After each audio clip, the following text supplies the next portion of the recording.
Either what we hold to be right and good and true is right and good and true for all mankind under God, or we're just another robber tribe.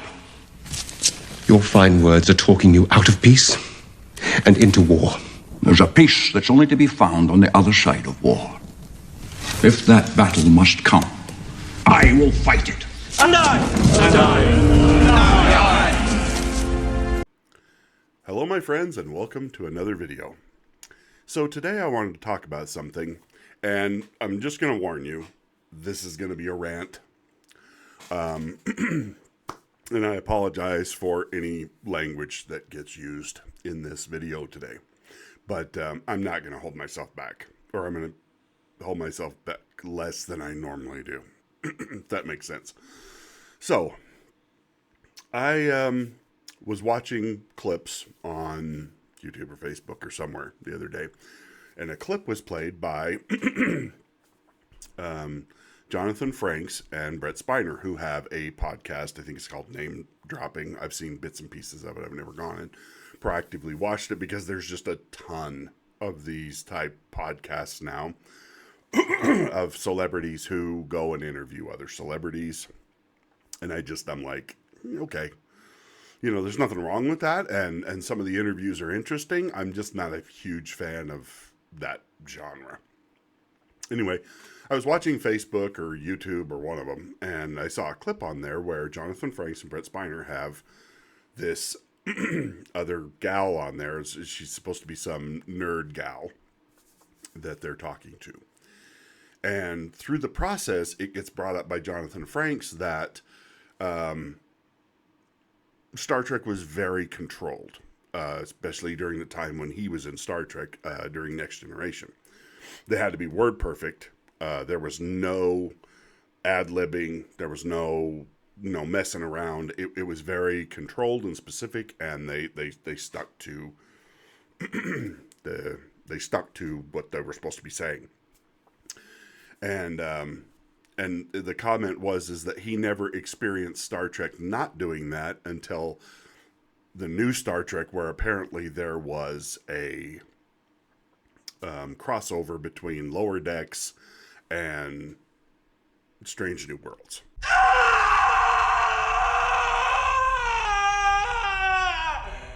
And I think he was a director, or he was there when it was being done, and how some of those characters just went off and they started riffing, and Jonathan Frakes was like looking around like, is this allowed? Because it wasn't when he was doing Star Trek. And the director and the writers are just like, yeah, sure, go with it. And so I got on and commented about this. That is literally the dumbest thing I've ever heard. Please, Wildstyle, let me handle this. That idea is just the worst. And my comment was pretty simple, straightforward. That's why Star Trek sucks now, and it didn't back then. Because when Jonathan Frakes was doing Next Gen, and they made them do it word perfect, there was no ad-libbing, there was no screwing off, there was no, we can just say whatever we want, to be funny in a moment that's not meant to be funny, or that it's only supposed to have a certain level of comedic flair, to break tension or whatever, because it's very important, and it was very important to the success of Star Trek, that it was done right. So let me explain this. Star Trek is unique. Star Trek was special. And occupies its own niche in science fiction. It's never been done that way before or since. People have tried to copy it, but they never get it right. And so it was a very specific, special thing. And that's what made it Star Trek. Now, the problem with the new Trek is that it's none of those things. It's not controlled. They don't respect canon. They don't care about character arcs. They don't care about story. It's all about pushing a narrative and just let's just go with it. I hate this place. It's like the new Star Wars and stuff where they don't even have scripts. Or Marvel, where they don't even do scripts anymore. They just let actors get out there. All right, this is what we're going for. go, and then they just let them actors run rampant and stuff. And sometimes that produces magic, and sometimes it produces a mess and chaos. Now, am I opposed to things like an actor replacing the word cannot with can't? No. And I think that's getting a little too into the weeds to where you can throw off an actor by requiring them to be that specific. But also at the same time, it says something of a respect for the writers. That when the writers put it in a certain way, they kind of are doing that for a reason, because they're telling a story. The actor's job is to help the writer tell that story. Now, the ranty part of this comes from a psychotic interaction I had with the new Star Trek fans. Now, I had some idiot get on there, and all I said was it was better back when they did it the right way. And he comes on there, and he's just, and I'll give you a Reader's Digest version. Our conversation went on for way too long, in my opinion. I should have tapped out way before I did, just because there was no point. This moron he didn't care. It wasn't about Star Trek. It was about, he had a perspective. He was right, and he didn't care what I said. And when you get into an argument with someone like that, you're really casting pearls before swine at that point. I mean, because they're not listening and they don't care. I'm sorry, I'm allergic to bullshit. I will actually listen to somebody's point of view. And I don't think that I am the arbiter of Star Trek. Okay, I don't think I'm right about everything. There's ideas about Star Trek that I have that are reasons why I think it's good. And if it deviates too far away from those things, then of course, yes, I'm not going to think it's good anymore, because to me, as I said, Star Trek is something special. It's something unique. You do it a certain way, or it's not Star Trek anymore. It's Marvel. It's Star Wars. It's SG-1. It's which all of those things are great on their own, but they're not Star Trek. And if you inject those things into Star Trek, it's not Star Trek anymore. And that's the problem, is that people get involved with these franchises now who have no clue about what came before. Now, his argument was, well, the Klingons look different in the original series to the way that they looked later on. It's like, yeah, that was a change of aesthetic. I mean, and they kind of played with that a little bit in Deep Space Nine. And they kind of jab Worf with that and stuff, and they talk, and yeah, things like that. Okay, yes, they've changed over the years. They've altered, and they've moved canon further forward because they look too human. They weren't alien enough, and so I think with the motion picture, when they redesigned the Klingons to look different, because that's where we see the version of Klingons that go on throughout the rest of the series. Was really motion picture when they changed how the Klingons looked. And see, to me, those aren't changes that are being done for ulterior motives, okay? And this guy was just a lunatic. Like, he just wants new Star Trek. He just wants the Star Trek that is new and edgy and so just let's talk about gayness and transgenders, and let's inject modern sensibilities and just fuck everything up that's ever come before and made anything worth watching when it comes to Star Trek.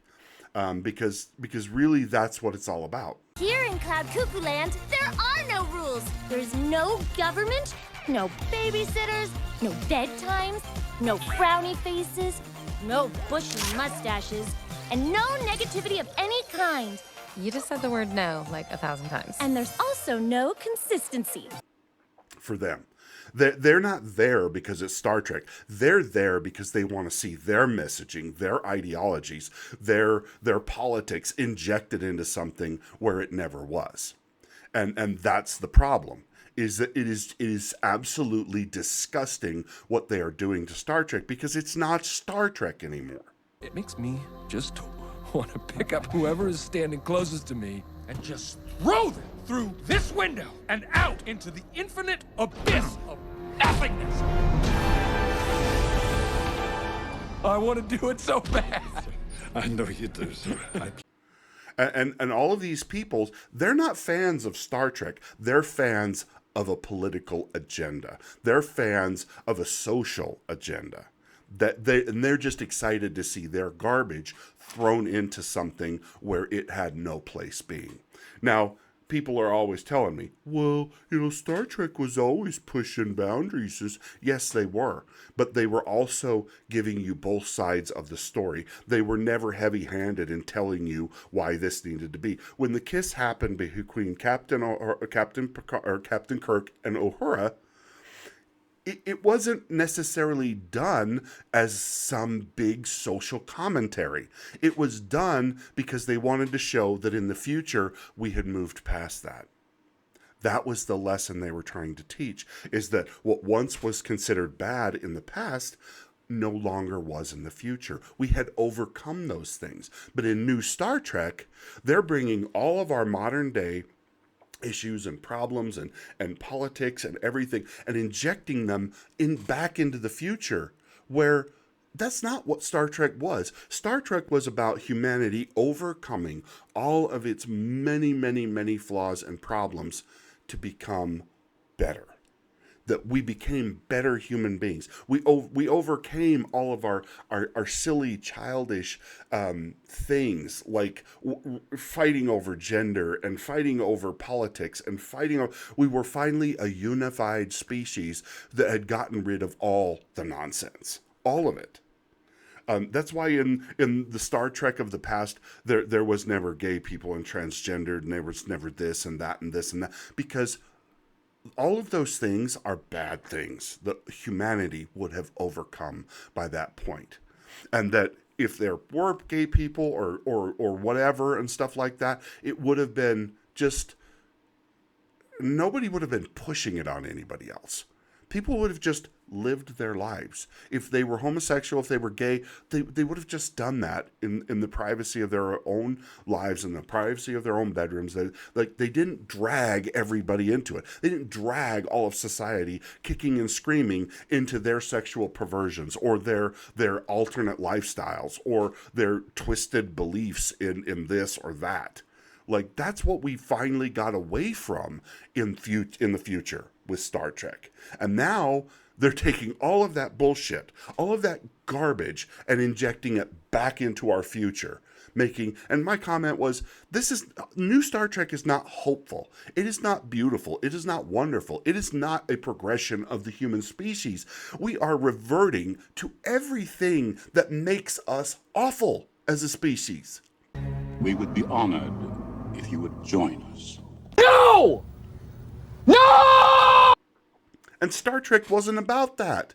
And he's like, oh, it is hopeful. If you watch Discovery and Picard, it's not hopeful. I'm like, oh yeah, it's so hopeful. When they ripped Icheb's eyeball out of his head in Picard. It's so hopeful that every scene is so dark and dreary, and and when it's not that, the scenes are in Academy are made to look like we live in a new version of Las Vegas in space. How can you be deaf with ears like that? Where everything's neon colored and the bridges are so big you'd have to get a megaphone to talk to Spock on the other side. No vessel would be designed like that.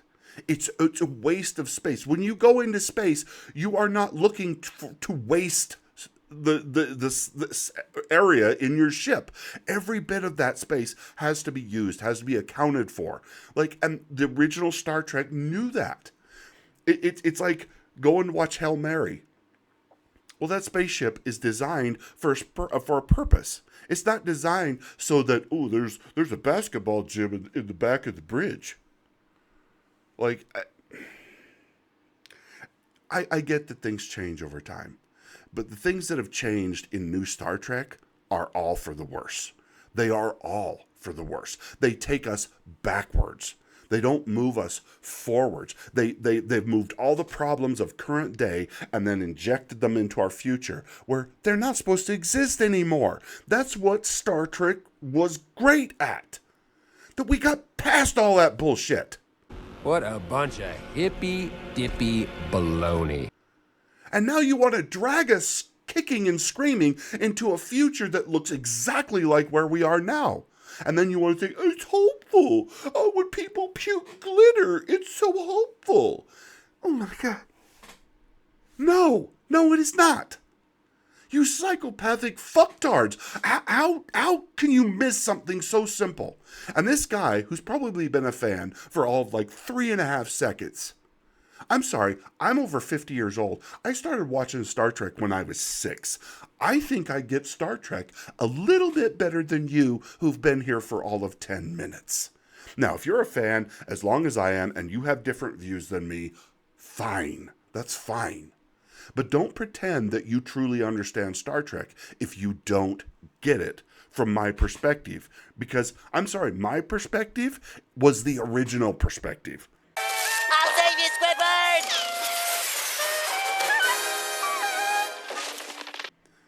I watched Kirk and Spock, and I heard the words that Uhura said when fake Abraham Lincoln in one of the original episodes called her a negress, and she said, and he goes, oh, did I offend you? And she says, words don't offend me anymore. We don't let words hurt us anymore. That's Star Trek. That's the future. That's what we want. We want hope and dignity and honesty and honorableness. We don't want dark and dank and dingy and CIA level crap like Section 31. Even the way Section 31 was handled in Deep Space Nine, it was still something of a hopeful organization. It just had to do some of the things that nobody else in Starfleet wanted to do. But it wasn't proud of that. That's why it was kept in the shadows. They did what they had to do to try and save Starfleet, to save the Federation, which in its entirety and whole is an amazing and a beautiful thing that brings people and species and everybody together. And if you don't get that, you don't get Star Trek, and you're not a fan. And I don't care what you think at this point. Now, I know I said I'm not the arbiter of Star Trek, and I'm not. I'm just telling you what everybody once understood about Star Trek. But thanks to Kurtzman and JJ Abrams and the shit-tards like him. Yes, it's true. This man has no dick. Star Trek isn't what it once was. And all these people who've glommed onto Star Trek now, they're not Star Trek fans. They want to pretend like they are, but they're not. Now, this is a long video, and I don't apologize for that, because I am tired of having these arguments with not Star Trek fans who want to pretend that they are. You're not. You suck. You're terrible. Go away and ruin something of your own. Stop ruining everything we love. Everything that was hopeful and beautiful and amazing. The Star Wars that told the stories of good and evil. And there was a bright line between it. There are not gray Jedi. That defeats everything about what George Lucas was talking about. And if you don't get that, you don't get Star Wars. Stop ruining other people's stuff. If you want to ruin something, go create something new and ruin that. Oh, wait, you've tried that and nobody wanted to watch it? Weird. I don't know where you get your delusions, laser brain. Huh. And that's why you came for everything we love, because you can't make something good on your own. You have to shit on something somebody else made first.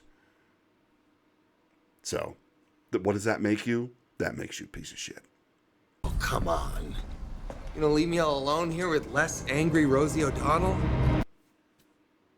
Just admit it. You'll be happier. We'll be happier. Anyway, thanks for watching today. Sorry that it's so ranty, but this is my final rant on the current run of Star Trek. I don't know that it's ever going to be Star Trek again, no matter who buys it, no matter who's making it, because unless you understand the fundamentals, like Rick Berman did, like Harv Bennett did, like so many people who took up the call after Gene Roddenberry passed away, and they honored what Gene was trying to make and build. And that's why they made them talk word perfect. That's why they made them stick to a certain way of doing things, because that's how Star Trek was meant to be. And they understood that. Thanks for watching, and we'll talk to you guys next time. Bye now.